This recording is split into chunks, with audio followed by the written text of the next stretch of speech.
Happy New Year, foodies! Let's make puff puff like a pro. Today we're making plain puff puff and puff puff with a little bit of twist. Hey, we're adding sausages, pepper, and onion to our puff puff. So in your bowl of all-purpose flour, go in with some granulated sugar, dry instant yeast, emphasis on dry instant yeast. Mix that up and set it aside. In another small bowl, break an egg and then go in with evaporated milk. I don't know why this milk spilled here, but okay.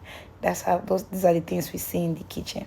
Now mix this up and you're going to transfer your egg and milk mix inside your bowl of flour, sugar, and dry instant yeast. Mix this up to get your puff puff consistency. Now that's liquid. Your first liquid is not going to give you the consistency that we need, so we're going to add some water. Now when you add water, you mix it to get this exact consistency, just like a paste, not too thick and not too light. Now our puff puff batter or paste, whatever you want to call it, is ready. At this point, I tasted the batter for salt adjustment and I added some salt and it was perfect.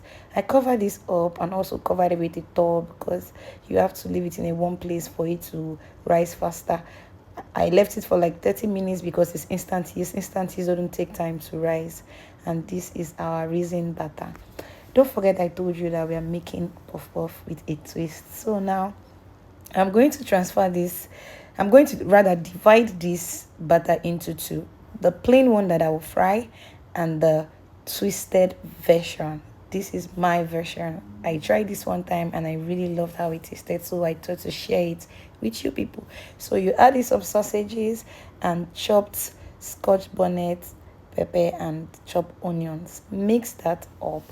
Cover it. While I was doing this, I had already set some oil on the fire, on heat. Now the amount of oil you are going to use should be enough to let your puff puff float when you want to fry. Shouldn't be too much and shouldn't be less. Now set a bowl of water aside for dipping your hand so that your butter doesn't stick to your hand and your butter comes out very smooth. Now see how I'm molding this, just like you want to mold eba, fufu, semo, wheat. Just your swallow, the way you mold your swallow, that's exactly how you're going to mold this to get that perfect puff puff shape. Now I was done frying this plain puff puff and I really don't like my puff puff to be too brown. And trust me, as this was coming out of the fire, it was going down, but this was all we had left when I was done frying the plain ones. So now I'm going to fry the one that I twisted. Guys, oh my god.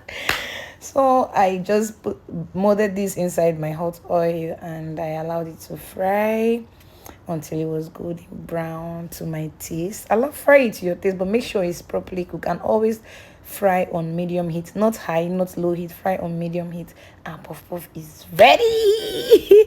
So this is the plain puff puff. God, this was so yummy. Trust me, we only had this quantity left because it was going down as it was coming down from the fire. This is our twisted puff puff.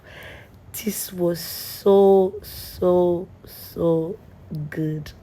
Amen. Are you going to try this? Because it's really delicious. So which one goes for you, the plain or the twisted version? Thank you so much for watching. Bye. Peace out.